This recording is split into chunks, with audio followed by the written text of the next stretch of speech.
Gold, trusted gold buyers. మీరు తాకట్టు పెట్టిన బంగారాన్ని విడిపించి ఈ రోజు ఉన్న మార్కెట్ ధరకు కొనబడను.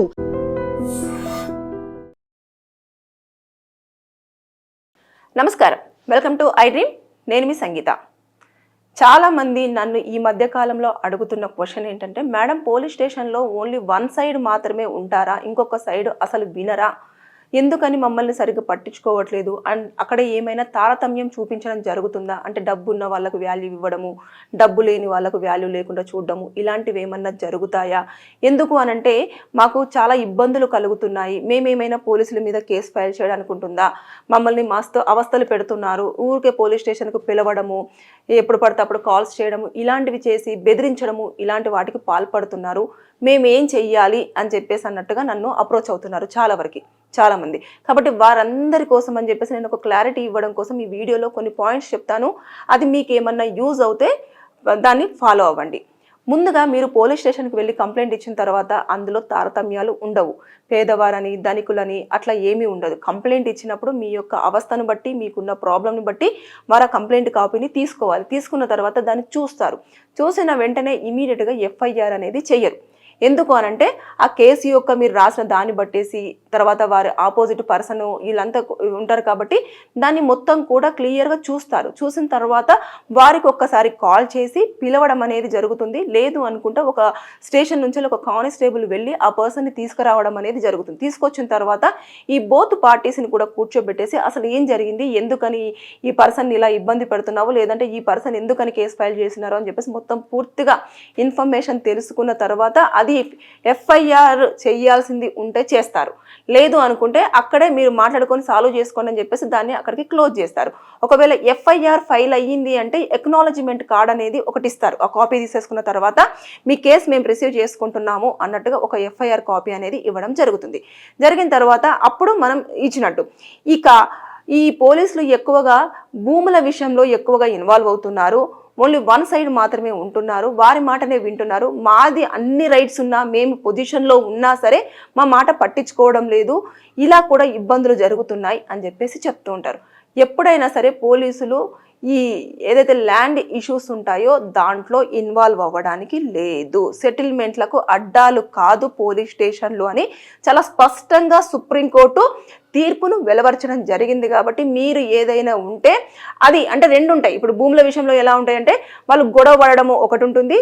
క్రిమినల్ కిందికి ఎలా అంటే ఇప్పుడు ఎవరైనా ఒక పర్సన్ భూమి లోపలికి వచ్చినప్పుడు తట్టుకోలేక తన చేతిలో ఉన్న ఆయుధంతో కొట్టారనుకోండి, అది క్రిమినల్ కేసులు అయినప్పుడు మాత్రమే పోలీసులు ఇన్వాల్వ్ అవ్వడానికి ఉంటుంది. కానీ ఎట్టి పరిస్థితుల్లో ఓన్లీ జస్ట్ మీరు వాగ్వాదానికి దిగినంత మాత్రాన, లేదంటే ఆ భూమి నాది లేదంటే నీది అని చెప్పేసి ఫైట్ చేస్తూ ఉంటారు చూడండి, అప్పుడు మాత్రము పోలీసులు ఇన్వాల్వ్ అవ్వడానికి లేదు.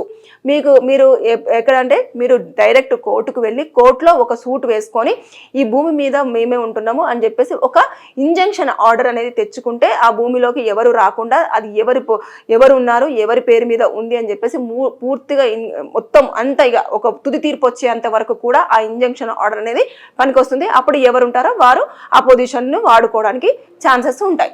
అయితే పోలీసులు ఎక్కువగా రూడ్గా బిహేవ్ చేస్తున్నారంటే చేయడానికి లేదు. మీరు ఒకవేళ కనుక పోలీసుల మీద కేసు ఫైల్ చేయాలి అంటే ముందుగానే వారికి ఒక నోటీస్ అనేది సర్వ్ చేయాల్సి ఉంటుంది. ఎందుకంటే వాళ్ళు గవర్నమెంట్ ఎంప్లాయీ కదా, అందుకోసం అని చెప్పేసి వారు ఒక 1 month అంతా కూడా వారు ఏదైతే మీరు నోటీస్ పంపిస్తారో దానికి రిప్లై అనేది వాళ్ళు ఇవ్వాల్సి ఉంటుంది. ఒకవేళ రిప్లై ఇవ్వని పక్షంలో మీరు 1 month లోపల మీరు కోర్టులో డైరెక్ట్ వెళ్ళేసి ఎవరైతే మీకు పోలీసు ఇబ్బంది పెడుతున్నారో వారికి ఈ కాపీ ఏదైతే మీరు నోటీస్ ఇచ్చారో ఈ నోటీస్కి ఎలాంటి రిప్లై ఇవ్వలేదు, అసలు ఎలాంటి సంజాయిషీ లేదు, మాకు అసలు రెస్పాన్సే రాలేదని చెప్పేసి దీన్ని అటాచ్ చేసేస్తూ మీరు అందులో ఏమేమి ఆ పోలీస్ మిమ్మల్ని ఎలాంటి ఇబ్బంది పెట్టాడు లేకపోతే ఏం చేశారు అనే విషయాన్ని అంతా కూడా మెన్షన్ చేస్తూ మీరు కోర్టులో సూట్ వేయాల్సి ఉంటుంది. వేసిన తర్వాత అప్పుడు కోర్టు నుంచి కూడా వారికి నోటీసులు వెళ్తాయి. వాళ్ళు వచ్చేసి అక్కడ సంజాయిషి చెప్పుకోవాల్సి ఉంటుంది. ఒకవేళ కోర్టు యొక్క నోటీసులో కూడా వాళ్ళు ఎలాంటి రెస్పాండ్ అవ్వకుండా రిసీవ్ చేసుకున్నా కూడా ఏం పట్టించుకోకుండా ఉన్నారనుకో, అప్పుడు కోర్టు దాన్ని ఇంకొక లాగా తీసేసుకుని వారిని ఉద్యోగం నుంచి సస్పెండ్ చేయడమో లేకపోతే ఇంకేదో చేయడం జరుగుతూ ఉంటుంది. ఇక్కడ ఒకవేళ ఈ బాధితులను కూడా ఇబ్బంది పెడుతున్నట్టు తెలిసిందనుకోండి, ఇమీడియట్గా అంత ప్రూవ్ అయిపోయిన తర్వాత సస్పెండ్ చేయడమో లేకపోతే మొత్తానికి టర్మినేట్ చేయడమో అనేది కూడా ఉంటుంది.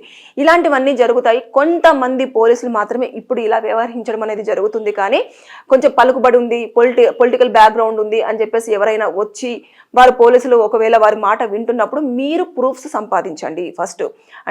ఫస్ట్ ఏం జరిగింది అనే దగ్గర నుంచి వెళ్ళి ప్రతిదీ కూడా మీ దగ్గర ఎవిడెన్స్ ఉన్నప్పుడు మీరు కోర్టుకు వెళ్ళేసి ఒక సూట్ వేసుకొని ఇవన్నీ కార్నర్ చేశారంటే ఈ పోలీసుతో పాటు ఎవరైతే వారిని సపోర్ట్ చేస్తూ ఉంటారు కదా, పొలిటీషియన్స్ కానివ్వండి, లోకల్ లీడర్స్ కానివ్వండి, ఇలాంటి వాళ్ళు ఎవరైనా ఉన్నా సరే వారికి కూడా నోటీసులు సర్వ్ చేస్తారు. దాంతోపాటు మిమ్మల్ని ఎవరైతే థ్రెటనింగ్ చేస్తున్నారో వారికి కూడా నోటీసులు సర్వ్ చేసేసి అప్పుడు వీళ్ళందరినీ కోర్టుకు పిలవడం జరుగుతుంది. మిమ్మల్ని కూడా కోర్టుకు పిలుస్తారు. పిలిచిన తర్వాత అప్పుడు పోలీసు వ్యక్తి ఎందుకు ఇన్వాల్వ్ అవుతున్నాడు, ఎందుకని ఏకపక్షంగా మాట్లాడుతున్నాడు, ఎందుకు అతను ఎక్కువగా ఇంట్రెస్టెడ్ చూపిస్తున్నాడు అనే దాని మీద సంజాయిషి ఇచ్చుకోవాల్సి ఉంటుంది. అంటే కరెక్ట్ ప్రాపర్గా అతను ఆ ఎక్స్ప్లెనేషన్ అనేది ఉండాలి. ఇంకా కొంతమంది ఏం చెప్తున్నారు, పోలీసు వాళ్ళు మమ్మల్ని డబ్బులు అడుగుతున్నారు, పోలీసు వాళ్ళు డబ్బులు తీసుకొని వేరే వాళ్ళకి చెప్తున్నారు అని. ఈ రోజుల్లో అయితే ఇప్పటి వరకు కొంచెం భయపడుతూనే ఉన్నారు ఎక్కడ ఏం జరుగుతుంది. ఎందుకంటే సోషల్ మీడియా ఎక్కువైపోయింది కాబట్టి పోలీసులు కూడా వారి కర్తవ్యాన్ని చాలా నీట్గానే చేస్తూ వస్తున్నారు. కానీ ఇక్కడ చూసుకుంటే మాత్రం ఎప్పుడైతే అలాంటిది జరిగిందో దానికి సంబంధించిన ప్రతిదీ మనం ఒక పర్సన్ని మనము వీళ్ళు దొంగ అని చూపించాలి అంటే మన దగ్గర ఎవిడెన్సెస్ ఉండాలి. కోర్టులో ఖచ్చితంగా ఎవిడెన్సెస్ ఉంటేనే వారిని మనం చెప్పేది కానివ్వండి, మనం చూపించేది కానివ్వండి ఓకే అయితే అప్పుడు మనం పనిష్మెంట్ ఇవ్వడానికి ఉంటుంది. ఇప్పుడు ఊరికేనే వెళ్ళేసి లేదు వాళ్ళు డబ్బులు తీసుకున్నారు, లేకపోతే డబ్బులు తీసుకొని ఏకపక్షంగా ఉంటున్నారు, అసలు మమ్మల్ని పట్టించుకోవట్లేదు, కావాల్సుకొని మా మీద కేసులు పెట్టారు, ఇలాంటివన్నీ ఉంటాయి కదా. మీరు దానికి సంబంధించినవన్నీ కూడా ప్రూఫ్స్ అనేవి సంపాదించుకోవాల్సి ఉంటుంది. కాబట్టి పోలీసులు ఏకపక్షంగా ఉండరు. డబ్బులకు ఒకవైపు, డబ్బులు ఉన్న వారికి ఒకలాగా, డబ్బులు లేని వారికి ఒకలాగా వాళ్ళు ట్రీట్ చేయాల్సినంత అవసరం లేదు. అందరూ సమానమే. ఈవెన్ సీఎంతో సహా పిఎంతో సహా పోలీస్ స్టేషన్లో ఏకంగా ఒకలాగానే ఉంటుంది. వాళ్ళు వచ్చారు లేకపోతే వీళ్ళు వచ్చారు అని చెప్పేసి ఏమీ ఉండదు.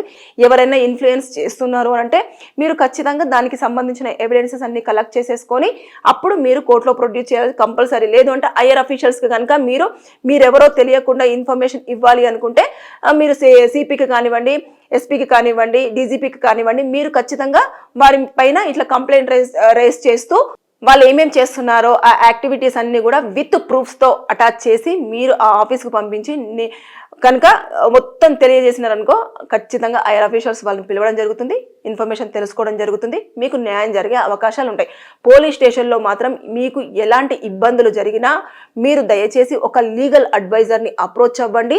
మళ్ళీ డబ్బుల కోసం చెప్తున్నారు మేడం ఇది మీ బిజినెస్ అని చెప్పేసి మీరు అనొద్దు. మీ లోకల్లో ఉన్న వాళ్ళైనా సరే, లేదంటే ఫ్రీగా లీగల్ ఎయిడ్స్ కూడా ఉంటాయి, అక్కడికి వెళ్ళేసి మీ ప్రాబ్లమ్ని చెప్పుకోండి. లేదా గ్రేవియన్స్ అని చెప్పేసి ఒకటి జరుగుతూ ఉంటుంది లోకల్లో, కంపల్సరీగా కలెక్టర్ ఆధ్వర్యంలో ప్రతి ఊర్లో కూడా జరుగుతూ వస్తుంది. అలాంటి వాటికైనా వెళ్ళేసి మీరు ఆ ప్రాబ్లమ్ని కనుక చెప్పి ఉంటే మీకు న్యాయం జరిగే అవకాశాలు ఉంటాయి. అప్పుడు ఇంకా అక్కడ ఎక్కడ జరగకపోతే కోర్టును అప్రోచ్ అయితే ఇంకా సూపర్గా మీకైతే విత్ ఎవిడెన్సెస్తో వెళ్ళారు అంటే న్యాయం జరిగే అవకాశాలు ఉంటుంది.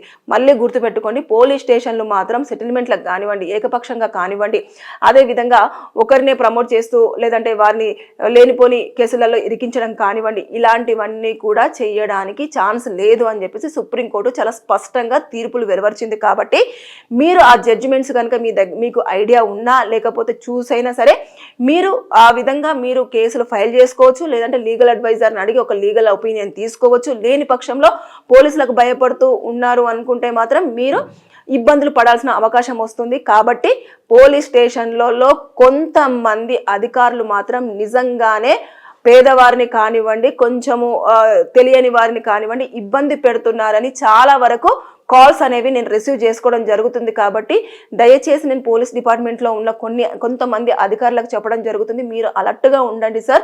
ఎందుకంటే వారి చేతులలో మొబైల్స్ ఉంటున్నాయి, దాంతోపాటు ఎప్పటికప్పుడు సోషల్ మీడియాలో కూడా చాలా ఫాస్ట్గా ఇన్ఫర్మేషన్ అనేది వెళ్ళడం జరుగుతుంది. ఒకవేళ కనుక మీరు ఎదుర్కొంటే జాబ్ పోయే అవకాశాలు ఉంటాయి, కేసులలో ఫైల్ అయ్యే అవకాశాలు ఉంటాయి.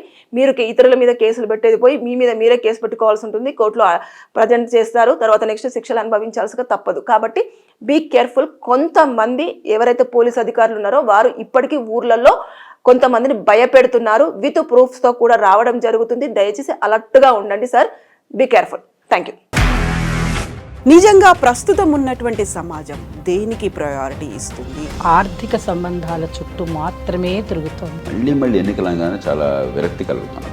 మంచి అనిపిస్తుంది కదా, లేడీస్ కూడా ఛాలెంజింగ్ జాబ్స్ చేసినప్పుడు చాలా బాగుంటది. ట్రాఫిక్ అసిస్టెంట్స్ గా నియమించిన ట్రాన్స్జెండర్స్ అందరితో సాల్యూట్ చేయించుకుంటున్నారు. ఫుడ్ డెలివరీ ఇవ్వటానికి వెళ్ళినటువంటి డెలివరీ బాయ్ అనిల్ పై కళ్ళ ముందు